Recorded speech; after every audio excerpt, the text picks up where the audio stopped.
हाँ बच्चे, तो अब हम लोग आगे की जो वीडियो का क्रम चल रहा है, जो शिक्षा के लिए आपको हम पढ़ा रहे हैं, उसी में बच्चे यह एक आप जानते भी हो कि यह एक पवित्र महीना भी चल रहा है, नवरात्र भी चल रहा है और रमजान भी चल रहा है। इन सब शुभकामनाओं के साथ और आप लोगों ने हमारे चैनल को जो आशीर्वाद दे रहे हैं, इसके लिए आप लोगों का दिल से बहुत बहुत धन्यवाद। आज बच्चे हम लोग एक ऐसे टॉपिक पर चर्चा करेंगे जो कि चाहे वह बच्चा 11 में पढ़ता हो या 12 में पढ़ता हो, दोनों के लिए यह एक टॉपिक महत्वपूर्ण है जिसको कहते हैं सदिश विश्लेषण। सदिश विश्लेषण कहते हैं। अब इसको आप समझने का प्रयास करेंगे कि वेक्टर एनालिसिस क्या होती है। वेक्टर एनालिसिस जब करेंगे आप, सदिश विश्लेषण करेंगे। राशियां तो कई प्रकार हैं, लेकिन जो मुख्य रूप से हैं, पहली होती है सदिश राशि। सदिश राशि दूसरी होती है अदिश राशि। अदिश राशि यहां से आप समझेंगे बच्चे, अगर सदिश राशि की बात कही जाए तो इसको वेक्टर क्वांटिटी कहते हैं, और अगर अदिश राशि की बात कही जाए तो इसको स्केलर क्वांटिटी कहते हैं। अंग्रेजी में बच्चे क्वांटिटी कहते हैं, स्केलर क्वांटिटी होता है। अब सदिश की परिभाषा ये दिया गया कि जिसको निरूपित करने के लिए परिमाण और दिशा दोनों की आवश्यकता होगी, वह सदिश राशि होगी या वह वेक्टर क्वांटिटी होगी, उसको सदिश राशि कहेंगे। अब एक राशि और भी होती है जो कि न तो सदिश होती है न अदिश होती है, उसे टेंसर क्वांटिटी कहते हैं। टेंसर क्वांटिटी कहते हैं। अब यहां से हम लोग उस तरफ चलेंगे जिसमें वेक्टर जो शब्द आया, उसमें वेक्टरों का अदिश गुणनफल क्या होता है। अदिश गुणनफल क्या होता है, इसके ऊपर बच्चे हम चर्चा करेंगे। अदिश गुणनफल जिसको स्केलर प्रोडक्ट बोलते हैं, स्केलर प्रोडक्ट बोलते हैं, अदिश गुणनफल। अब अदिश गुणनफल की बात आई तो इसके लिए आप देखिए, मान लीजिए दो सदिश हमने लिया, एक ए वेक्टर और दूसरा बी वेक्टर। उसके ऊपर जब ये एरो मार्क लगा देते हैं तो वह वेक्टर कहलाता है, सदिश होता है। अब जब यह सदिश हो गया तो ए वेक्टर डॉट बी वेक्टर बराबर ए बी कॉस थीटा होता है। ये आपको समझना है। ए वेक्टर डॉट बी वेक्टर बराबर ए बी कॉस थीटा। ए और बी का मतलब क्या है, ए बराबर होता है मॉड ए वेक्टर, बी बराबर होता है mod B vector. Cos theta इन दोनों सदिशों के बीच का एंगल है, जो कि आप ज्ञात भी कर सकते हैं। हम पहले चर्चा ये हो रही है कि यह डॉट इसमें आया, इस डॉट को ही अदिश कह रहे हैं, जिसमें केवल परिमाण चाहिए, दिशा की आवश्यकता नहीं है। अब इसको जब निकाला जाएगा, अगर मान लीजिए हमने एक्सिस बनाया, तीन एक्सिस हमने बनाया और इन तीनों को हमने एक्स वाई और जेड, हमने तीन एक्सिस ऐसे माने। अगर इनको एकांक सदिश माने तो इसको आई कैप कैप का मतलब एकांक सदिश है। इसको जे कैप आप मान सकते हो, इसको के कैप मान सकते हो। जब एकांक सदिश होगा तो इसमें जब इस मान को इसमें रखेंगे, जब दोनों सदिश सेम होंगे, एक ही दिशा में होंगे, तो उनके बीच थीटा बराबर 0 डिग्री होगा। और जब 0 डिग्री होगा तो उस मान को इसमें जब रखेंगे तो cos 0 की वैल्यू 1 होती है। जब 1 होती है तो इसके द्वारा हम लोग फार्मूला बना सकते हैं अदिश गुणन निकालने का। कैसे? I cap dot I cap बराबर 1, J cap dot J cap बराबर 1, K cap dot K cap बराबर 1, I cap dot J cap is equal to 0, J cap dot I cap is equal to 0, K cap dot I cap is equal to 0। ऐसा ये बच्चे आपका main formula है जो आपको समझना है, और यह कहाँ से आ रहा है ये भी आपको समझना है। जैसे सपोज करिए हमने ए बी का मान एकांक माने हैं, यूनिट इसको माने हैं, और जब यूनिट माने हैं तो 1 इसको रखेंगे, और जब 1 रखेंगे तो ये भी 1 हुआ, ये भी 1 हुआ, और cos जब सेम सदिश होंगे तो इनके बीच 0 डिग्री का मान होगा। And we know that cos 0 is equal to 1। हम लोग जानते भी हैं कि cos 0 की वैल्यू 1 होती है, इसलिए i डॉट आई की वैल्यू 1 हो गई। सिमिलरली उसी प्रकार j cap dot j cap की वैल्यू 1 होगी, k cap dot k cap की वैल्यू 1 होगी। अगर हम कह दें इनके बीच का एंगल अगर 90 डिग्री हो जाए, अगर 90 डिग्री हो जाएगा तब आप जानते हो बच्चे कि cos 90 degree is equal to 0 होता है। और जब cos 90 की वैल्यू 0 हो जाएगी तो इसमें आप रखेंगे, और जब रखेंगे तो i और j है, इसमें थीटा की वैल्यू 90 डिग्री हो गई, और cos 90 0 हो गया, तो 1 इंटू 1 इंटू cos 90 डिग्री, तो 1 into 1 into 0 is equal to 0 हो गया। इसीलिए हम लोग बच्चे I cap dot J cap जब कहेंगे तो उसको 0 करेंगे, जब J cap dot I cap करेंगे तो वह 0 होगा, जब के कैप डॉट आई कैप करेंगे तो यह 0 होगा। 12 के बच्चे इसी चीज को मैथ में भी पढ़ते हैं, 11 में फिजिक्स में भी बच्चे इसको पढ़ते हैं, लेकिन ये एक जनरल टॉपिक है जो आपको जानना चाहिए। अब देखिए आगे इसमें से मान कैसे आप निकाल लोगे। सपोज करो जिस बच्चे को इतना अगर स्क्रीनशॉट लेना हो, जो ये फार्मूला लिखे हैं इसको ले सकता है। हाँ तो बच्चे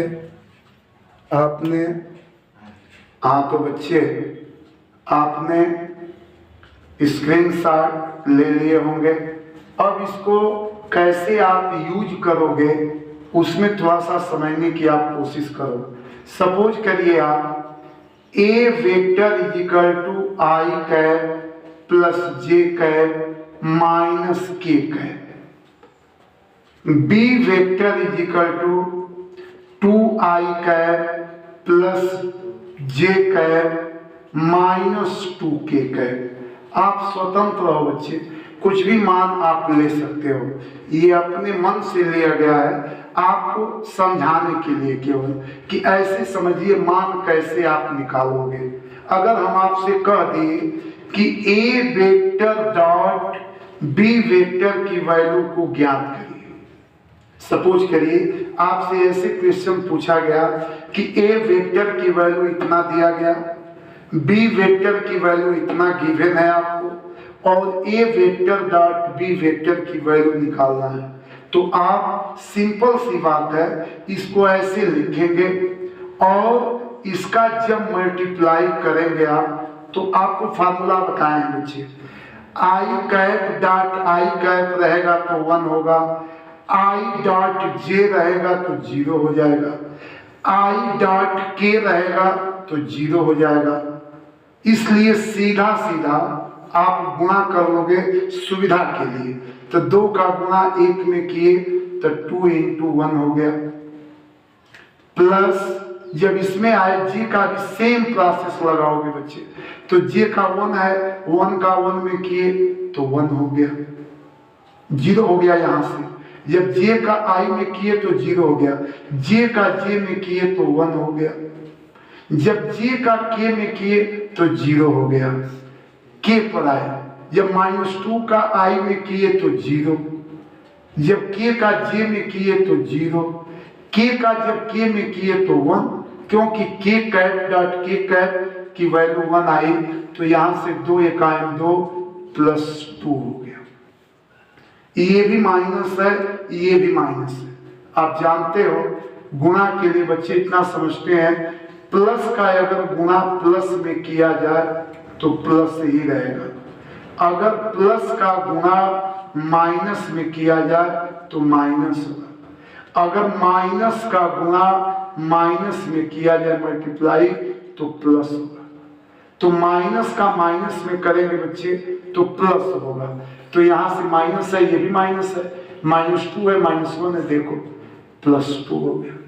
अब सबको हमने क्या किया, ये अब 2 एकाएम 2 प्लस 1 हो गया, +2 हो गया, तो 4 हो गए, 5 मात्रक आ गया यहां से बच्चे। तो ए वेक्टर डॉट बी वेक्टर की वैल्यू 5 यूनिट आ गई, 5 मात्रक आ गई। सपोज करो इसी क्वेश्चन में आपसे कह देगा कि इनके बीच का कोण कितना होगा, एंगल कितना होगा, ये भी आपसे पूछ सकता है। जब ये पूछ सकता है तो फार्मूला आप यहां से ए वेक्टर डॉट बी वेक्टर आप निकाल लिए, और जब निकाल लिए तो फार्मूला आप जानते ही हो कि ए वेक्टर डॉट बी वेक्टर बराबर ए बी कॉस थीटा होगा। इसलिए कॉस थीटा बराबर A vector dot B vector upon A B हो गया। इसको ऐसे भी लिखा जा सकता है बच्चे, ए vector dot B vector upon ए है तो मॉड ए वेक्टर, बी है तो मॉड बी वेक्टर।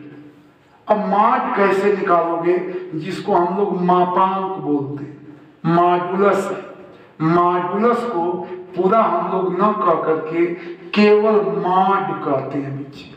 मापांक निकालेंगे, उसकी वैल्यू को निकालेंगे। सपोज करो आपका ए वेक्टर इक्वल टू इतना दिया है, जब इतना दिया है तो मॉड ए वेक्टर आप निकालोगे इसका, और जब मॉड ए वेक्टर निकालोगे तो वह अंडर रूट, यह नियम है बच्चे, अंडर रूट आई का गुणांक 1 है, कोफिशिएंट तो 1 का स्क्वायर, प्लस जे का कोफिशिएंट 1 है तो 1 का स्क्वायर, प्लस ये कोफिशिएंट -1 है तो -1 का square, is equal to under root, इसका स्क्वायर करके जोड़ेंगे तो 1 + 1 + 1 अंडर रूट 3 आ गया। जब भी वेक्टर पर आए बच्चे तो यहां से आप देख रहे हो कि मॉड बी वेक्टर बराबर हो जाएगा अंडर रूट 2 है तो 2 का स्क्वायर करेंगे तो 4 हो गया, प्लस 1 का स्क्वायर किए तो 1 हो गया, प्लस -2 का स्क्वायर किए तो ये भी आपका 4 हो गया, -2 का स्क्वायर 4 हो गया। अब सबको ऐड कर रहे हैं बच्चे, तो 4 4 8 1 9 अंडर रूट 9 हुआ, इसका वर्गमूल निकाल सकते हो तो 3 हो जाएगा। तो जब इसका मान 3 आ गया, इसका कमी में 3 आया। अब देखो आप इन मानों को उठा करके ये जो फार्मूला है इसी में रख देते हैं बच्चे। और जब इसी में रखेंगे तो cos theta is equal to A vector dot B vector की वैल्यू 5 है, तो 5 अपान मॉड ए वेक्टर का मान कोने में 3 आया इनटू मॉड बी वेक्टर की वैल्यू 3 आई, तो cos theta is equal to हो गया 5 अपान 3 अंडर 3 आ गया। चूंकि जो हम लोगों को मान ऐसे तो पता नहीं है कि cos में कितने अंश का होगा, दशमलव में आएगा, ऐसे आएगा, तो आप क्या करोगे सुविधा के लिए, थीटा बराबर cos इनवर्स 5 अपान 3 अंडर 3, ये आपका आंसर हो जाएगा। बहुत कर सकते हो आप, तो कोने में 3 का ऊपर नीचे गुणा करके इसको रेशनलाइज कर सकते हो आप, परिमेयकरण कर सकते हो बच्चे, ये हो सकता है, क्योंकि कहा जाता है कि डिनोमिनेटर में अंडर रूट को नहीं रहने देते, लेकिन यहाँ पर ऐसे लिख सकते हो आप। तो हमने आपको ये भी बताया कि जो थीटा का मान है जैसे दिया रहेगा आप उस पर रखेंगे, आप उनका मॉड निकालोगे, और जब मॉड निकालोगे तो वह वैल्यू ला करके जो आपका फार्मूला है उसी फार्मूले में रख देंगे।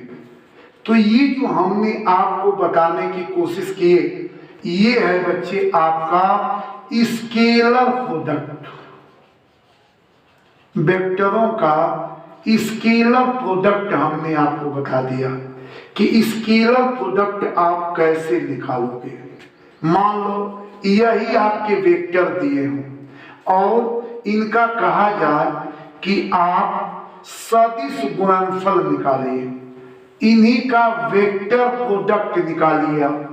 अगर मान लो ऐसे कहा जाए बच्चे कि इन्हीं का वेक्टर प्रोडक्ट निकालिए, तो वेक्टर प्रोडक्ट के लिए क्या है, देखो इसका जो चिन्ह लिखते हैं वह क्रॉस से प्रदर्शित करते हैं सदिश का। मान लीजिए दो सदिश हैं, ए वेक्टर है और बी वेक्टर है, अलग से लिख दे रहे हैं, जो स्केलर में लिखे थे उससे अलग लिख दे रहे हैं। तो मान लीजिए ए वेक्टर बराबर है I cap plus 2j cap minus k cap, suppose करिए अपने मन से ऐसे मान रहे हैं। B vector is equal to हो गया 2i cap plus j cap minus 3k cap, suppose करिए ऐसे। अब इसका हम आपसे कह रहे हैं कि क्रॉस प्रोडक्ट निकालिए आप। तो जब क्रॉस कहेंगे अर्थात सदिश गुणनफल आप ज्ञात करिए, तो ए वेक्टर क्रॉस बी वेक्टर ऐसे लिखेंगे बच्चे, ए वेक्टर क्रॉस बी वेक्टर। अब देखो यहां से ऐसे सारणी बनाते हैं, डिटरमिनेंट बना देंगे, और ये जो आई जे के है बच्चे पहले रो में ऐसे ही उसको लिख देंगे, आई कैप जे कैप के कैप। इसके बाद क्या करते हैं, जो इसके कोफिशिएंट होते हैं, जो इसके गुणांक होते हैं, उनको आप क्रम से लिख दो। जैसे i का 1 है तो 1 लिख दिए, j का 2 है तो 2 लिख दिए, k का -1 है तो -1 लिख दिए। अब b वेक्टर में आए बच्चे, तो i का कोफिशिएंट 2 है तो 2 लिख दिए, j का 1 है तो 1 लिख दिए, k का -3 है तो -3 लिख दिए। अब क्या करेंगे कि इनको आप सिंपल वे में जो परंपरा चली आ रही है, आई का जो प्लेस है इसको पॉजिटिव रखा जाता है, जे का माइनस रखा जाता है और के का प्लस रखा जाता है। अब इसमें क्या किया जाता है, ध्यान देना बच्चे, थोड़ा सा यहीं पर आप लोगों को प्रॉब्लम हो सकती है। जब आप इसका प्रैक्टिस करोगे तो आसानी से लगा लोगे। कैसे, देखो आई कैप ब्रैकेट लगा दी, इस कॉलम को ढक लेते हैं और इस रो को ढक लेते हैं, पंक्ति को स्तंभ को ढक लिए, इतना आपको बचा बच्चे। जब इसको ढक लिए इसको ढक लिए बच्चे, तो इतना बच गया। और जब इतना बच गया तो ये डिटर्मिनेंट ऐसे बनती है बच्चे, जो इसका रूल है। मान लो यहाँ ए है, यहाँ बी है, यहाँ सी है, यहाँ डी है, तो इसको क्या करते हैं, दाहिने तरफ से ऐसे ए डी, ए का गुणा डी में किए, मल्टीप्लाई, माइनस, चिन्ह हमेशा माइनस लगाते हैं, और इसका इसमें करते हैं सी बी, ऐसे लिखने का रूल है। अब आप सपोज करो यहां पर आए तो माइनस है तो -6 हो गया, नियम का माइनस है, और इसका जब किए तो -1 हो गया। ये आप डायरेक्ट भी लिख सकते हो बच्चे। यहां आ गए -j, इस कॉलम को ढक लिए, इस रो को ढक लिए, तो 3 इकाई 3 -3 हुआ, माइनस नियम का, इसका जब किए इसमें बच्चे तो ये आपका -2 हुआ। जब -2 हो गया यहां से, अब आ गए +k पर, देख लो आप बच्चे, तो इस कॉलम को ढक लिए, इस रो को ढक लिए, तो अब इसमें आ गए तो 1 इकाई 1 -4, इतना हो गया। इसको सिंप्लीफाई कर दिए बच्चे, तो जब सिंप्लीफाई किए तो ये आई कैप, ये -6 + 1 हो गया, -j कैप, यहाँ देखो -3 + 2 हो गया, ये माइनस प्लस हो गया। यहाँ आ गए तो +k कैप, 4 में से 1 निकालेंगे बच्चे तो -3 हो गया। यहाँ से 6 में से 1 निकल गया तो ये हो गया -5 आई कैप, ये -1 हुआ, ये अब माइनस पहले से है तो +j कैप हो गया, और ये माइनस है तो -3k कैप हो गया। अर्थात इसका यह गुणनफल आप ज्ञात कर लिए, और कौन सा प्रोडक्ट निकाल लिए, तो आप वेक्टर प्रोडक्ट निकाल लिए, वेक्टर प्रोडक्ट आप निकाल लिए कि उसका वेक्टर प्रोडक्ट क्या होगा। इसमें वही बात आपको ध्यान देना है बच्चे कि आप इनके चिन्हों को ख्याल करेंगे। आप आई कैप लिखे, उसको हाइड कर लीजिए, छिपा लीजिए, उस रो को छिपा लीजिए, और दाहिने से गुणा करिए, -6 हो गया, नियम का माइनस है, आइए इसका किए तो -1 हो गया। जब यहाँ आए तो -j, ये परंपरा में पहले से इसकी वैल्यू को आप रखेंगे, तो जब ये -j हो गया, अब यहाँ पर आए, इसको ढक लिए, इसको ढक लिए, तो 3 इकाई 3 -3 हुआ, माइनस आपका रूल है, इसका जब इसमें किए तो -2 हो गया। जब यहाँ आए तो +k कैप हुआ, इसको ढक लिए, इस कॉलम आधे को ढक लिए, तो ये 1 में 1 का किए तो 1 हो गया, आपका नियम का माइनस है, और ये 2 दूना के 4 हो गया।